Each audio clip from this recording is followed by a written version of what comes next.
Hello, UPIKE viewers, and welcome to the May edition of Bear TV News, the last of the semester. I'm Marianne Fletcher. And I'm Courtney Leveren. We're here to cover some of the most recent news stories around UPIKE and the surrounding community. In today's show, we will be featuring stories on UPIKE's success at the first annual Film and Media Arts Festival, UPIKE U-Parodies, UPIKE Sports Banquet, an Autism Awareness Walk, the Williamson Community Garden Project, and the Community Garden Center in Shelby Valley. But for our top story of the day, I took the time earlier this week to speak with UPIKE seniors about their plans after graduation. On May 16th, the UPIKE class of 2015 will be walking across the stage here at the East Kentucky Expo Center, and I took the time to speak to some of the graduating seniors and an advisor about life after graduation. I feel really prepared. I had more experience than most of the other applicants coming in to Triple Threat Marketing's application process, and my current boss, he said that after I was hired. He said that you had more experience than any other applicants, and I wouldn't have had that experience if it wasn't for UPIKE. UPIKE senior Caitlin Massey already has a job set up with a company in Lexington after graduation. She mentioned that her internship with UPIKE's Office of Advancement was a valuable resource in helping her to get this position. Along with Massey, fellow senior Caleb No has also obtained a position in a field he enjoys. If I report sports in this area so well that the TV stations and radio stations around here recognize that, then they will have to hire me. And that was my thought in this, is that I'm just going to report it for myself, report it for UPIKE, and at some point they will notice, especially if I get it out there. One communication advisor gave advice on what graduating seniors need to expect and how some are already working towards their future careers. It's more common for students to have to spend a few months after graduation, 3, 6 months, or even a year to find a good, stable job in the field of their choice. So it's somewhat unusual that we have so many of our students that have graduated and already have job offers, and for some have already been working while they've been finishing up the last couple of months. Massner also mentioned that the job market is looking more promising than past years for graduates. Bear TV would like to congratulate all of the graduating seniors, and we wish them best of luck in their future endeavors. Reporting for Bear TV, I'm Courtney Leveren. Thank you, Courtney, for the coverage. For our next segment, we'll send it over to Adrian Smith, where he had a chance to cover UPIKE U-Parodies. From the sound of popcorn to the soft murmur of the audience, there was much anticipation for the University of Pikeville's first U-Parodies contest. Students gathered in Booth Auditorium on Wednesday, April 29th, to show their sense of humor through a series of videos. It seemed like it was perceived pretty well, and I know a lot of the people in our group sat together back here while it was being shown, and we appreciated the applause and the laughter and stuff. We just wanted people to have a good time. We wanted to create a fun movie that, would draw people out here, get as many people involved in it as we possibly could, so that people could come out, have a good time. And yeah, it was fun seeing people laugh and clap at the thing that we produced. According to many people, this event was a great success. Plenty of people came out to watch the hilarious films, and UPIKE Professor Andrew Reed plans to make this an annual event. The first ever UPIKE U-Parodies competition was a great success. We had a very big turnout. We probably had 100 students or so. We had lots of candy, food, pizza, some great parodies. We had 5 really funny things. The audience really enjoyed it. I couldn't be more pleased. Students who are interested in making parodies are encouraged to film and submit their videos for next semester. I'm Adrian Smith with Bear TV News. You stay classy, Pikeville. Thanks, Adrian. Now we turn it over to our reporter Jackson Hussey for a story on the 2015 UPIKE Athletic Banquet. We're here today at the UPIKE Sports Banquet and Hall of Fame induction ceremony. We spoke to a few student athletes at the event. Here's what they had to say. I enjoyed the Hall of Fame inductees. I thought that was a great thing that everybody can have school pride about. It was a great thing to be able to see them and see what they've done for this school. This evening was really nice because it allowed all the student athletes to be recognized, not only for being an athlete, but for also managing academics as well. When I was a freshman here, my basketball coach was Bill Watson, and he got inducted to the Hall of Fame tonight. So it was a really cool experience to be able to be here when he was being inducted. We asked why they chose the University of Pikeville. When I came on my first visit to UPIKE, I just felt like it was home, and it was close enough to my actual hometown so my family could come watch my games, and that was really important to me. I chose UPIKE softball mostly because of the inviting environment and all the people, and everyone's just been really great to me, and I've really enjoyed my experience here so far. We also asked the student athletes what their favorite moment was of this past year. I have to say my favorite event from this year is when we went to Kansas City. It was the first time that I had personally been to the national tournament, and it was a really great experience with an awesome team. My favorite sporting memory this year would probably be Kansas City, because it was just such an awesome atmosphere to be there and to make it so far and just cheering on the guys. I'm Jackson Hussey, and this is Bear TV News. We'll now send it over to Octavian Crutcher for his coverage on the first annual Film and Media Arts Festival. Today I'm at the University of Pikeville's first annual Film and Media Arts Festival, coordinated by Professor Andrew Reed. We're showing around 30 films from across the tri-state area of Kentucky, Virginia, and West Virginia. We're having a great time and getting to meet a lot of really talented filmmakers. We will have featured films from middle school, high school, college, and as well the professional level. The goal of the UPIKE Film and Media Arts Festival is to try to get young people, middle schoolers, high schoolers, and interested in not only making films, but also coming to UPIKE and checking out the program we have to offer here. And I think so far today it's been a great success. We wanted to do it because we wanted to promote film in the area. We know we have a bunch of local people with immense talent that aren't recognized as much as they should be, just because they're from here and no one sees their films. No one gets the chance to see other people's films that are from the area, so you never know the talent we have.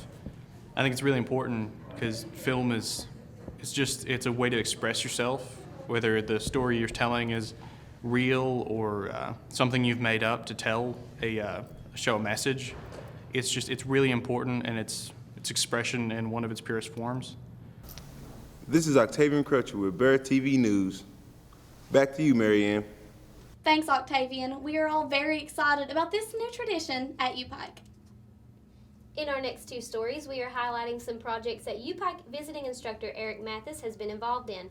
Both of these projects are designed to create a more sustainable source of food for the region.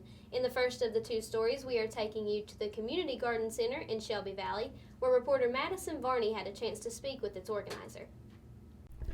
A greener environment is a goal set out by all communities. Here at the Community Garden Center in Shelby Valley, the Pike County Health Department is making great strides to achieve that goal. I'm Madison Varney with Bear TV News covering the story. I interviewed Leslie Hamilton, Health Inspector for the Health Department, and she had this to say. The project that we have going on here at this complex is a community garden. The idea originated in strengthening the elderly population to help fight depression and diabetes. The whole project from start to finish is a 3-year project. This is just phase 1 where we're at now. There's a handicap accessible area to accommodate some of the residents here, and then there's a walking trail with fruit trees and different. It'll be a nice project when it's completed, a gazebo. The message for this project is just trying to help people obtain a healthier lifestyle. We'd also like to strengthen the farmers market in this endeavor. A lot of the residents here didn't even know we had a local farmers market. So in the process of them growing their own food, it can also help strengthen the economy and give them a healthy alternative, something to do. Currently, this is the only location for this project. We would like to incorporate the nursing home, the other housing project. We would love to get it in the curriculum at the schools as far as teaching kids how to grow their own food and kind of be sustainable. This is a great way to improve the community while getting residents involved. Again, I'm Madison Varney with Bear TV News. Great story, Madison. Next, we have a story about the My Mobile Market in Williamson, West Virginia from reporter Austin Kidd. Williamson, West Virginia, the home of My Mobile Market and the Williamson Community Garden. Workers plow and plant here, growing everything from tomatoes to kale. Their goal is not only to provide fresh produce for the Williamson My Mobile Market, but also to provide an affordable way to get healthy food for the whole community. The impact of eating healthy foods that you're growing yourself has on people, and to me that's really what drives me to do the work that I'm doing. The garden is part of a larger project called Sustainable Williamson, coordinated by the Williamson Health and Wellness Center with the hopes to breathe life back into Central Appalachia. It is bringing people fruits and vegetables that didn't have that option before. The community garden has only been around for a few years, but residents can see that it is already making a huge difference. Throughout the last several years, I've really seen people getting motivated and seeing the impact that just working in the garden for a couple of minutes. The Williamson Community Garden is continuing to grow, is getting more and more support every year. People are really excited about it here, and hopefully it will continue to provide produce for the mobile farmers market for years to come. I'm Austin Kidd with Bear TV News. Thank you, Austin. Up next is a story about the Autism Awareness Walk I covered earlier this week. I can do all things through Christ who strengthens me. And one of our biggest supports comes from our church family. Although weather conditions were not ideal, it was apparent that not even Mother Nature could stifle the enthusiasm of the people walking here today for autism awareness. And it doesn't just affect the child, or in some cases the adult, but it affects the families and the friends of those around them. And it's very important that we get together and show our support, not only for the kids, but also for the families of these kids. Harris says, although he has no direct connection with autism, he sees the impact it can make on the people affected by it. When a child is two and a half years old and you hear them say mommy for the first time, that's huge. Some people don't think about that, but you know that's a milestone in a child's life, even if it doesn't come till they're almost 3 years old. My routine starts any day from 5 o'clock in the morning to 12 o'clock in the noon, depending on how my child's dating. He does. His sleep pattern isn't so well. This event featured more than just a walk. There was food, live music, and a raffle. When you have an autistic kid, it takes an entire community working together. Not just individual families, but all of us here that are affected by autism. We are a family, and together we can help one another, support one another. For Bear TV News, I'm Marianne Fletcher. That is a great way to bring the community together to support awareness. Great job, Marianne. Next up, we have Caitlin Massey bringing us our campus update. Here are just a few events happening on campus this week. Are you interested in a summer mission trip? Join a UPIKE group en route to Boone, North Carolina, Sunday, May 24th. If you'd like to get dirty and see new locations, then contact Rob Music at robertmusic@upike.edu or at UPIKE Chaplain, extension 5762. The UPIKE Theater class performed their rendition of 12 Angry Men on Wednesday, Friday, and Saturday nights. Finally, seniors, are you ready to go out with a bang? Graduation rehearsal is set for Thursday, May 14th at 10 a.m. at the East Kentucky Expo, and afterwards graduation luncheon and honors convocation will follow at noon. The College of Arts and Sciences and the Coleman College of Business commencement ceremony will begin Saturday, May 16th at 2 p.m. at the East Kentucky Expo. That's your campus update. I'm Caitlin Massey with Bear TV. Thanks, Caitlin, for that information. Up next, we have a sports update from Trey Hutchinson. Thank you, guys. Move over basketball and bowling teams. We have national news coming from our esports department. Since the announcement of scholarships being handed out to gamers, UPIKE has been recognized by national sources such as the Chicago Tribune, IGN, and Polygon. Talk about getting paid to do what you love. I don't know about you guys, but the idea of having school paid for just for playing video games is a childhood dream to me. In other news, the baseball team's postseason run comes to an end with an 8-4 loss to number 2 St. Catherine. The Bears started off strong, earning a 4-0 lead after a 2-hit home run by Josh Bailey. The Bears couldn't hang it out as St. Catherine came back in the last 3 at-bats, and that closes out the season as the Bears end with a record of 17-28. Now here's Marianne with an update on the tennis team. Well, when I came here, it was kind of weird because I wasn't used to playing as a team. I was more like a singles player. Although Marcos wasn't accustomed to sharing the spotlight with his fellow teammates, he says that coming together not only as a team, but as a family has helped him improve his tennis skills. I want to develop people, not just tennis players, contributors in society. That's my main goal as a coach. It goes far beyond tennis for me. Well, my dad is a coach, and when he first told me we were getting a lot of international recruits, I didn't know what to think about it because I just played here all my life. but once I started meeting everybody and getting to hit with them, I improved so much just from being able to hit with these guys. I always tell them one in our lives is God, family, education, and then tennis in that order.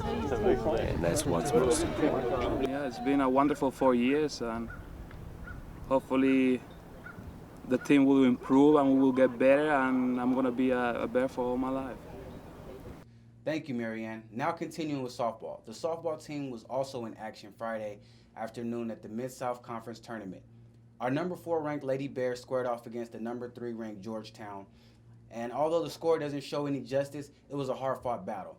Georgetown quickly shot out to an early lead of 7-1 in the second inning, that was too much for our girls to recover from. Their season ended with a 20-19 record. On Sunday, I attended the Sports Athletic Banquet where 3 members were inducted into the UPIKE's Hall of Fame. The inductees were as followed: the 2001 men's basketball team, the former women's basketball coach Bill Watson, and Lindsay Duran Goldenschulch, former 2004 national championship bowler. Again, I'm Trey Hutch with your sports update. Back to you guys. All right, that wraps it up for this edition of Bear TV News. Thanks a lot for joining us, everyone. I'm Marianne Fletcher. And I'm Courtney Levering. We'll see you next time.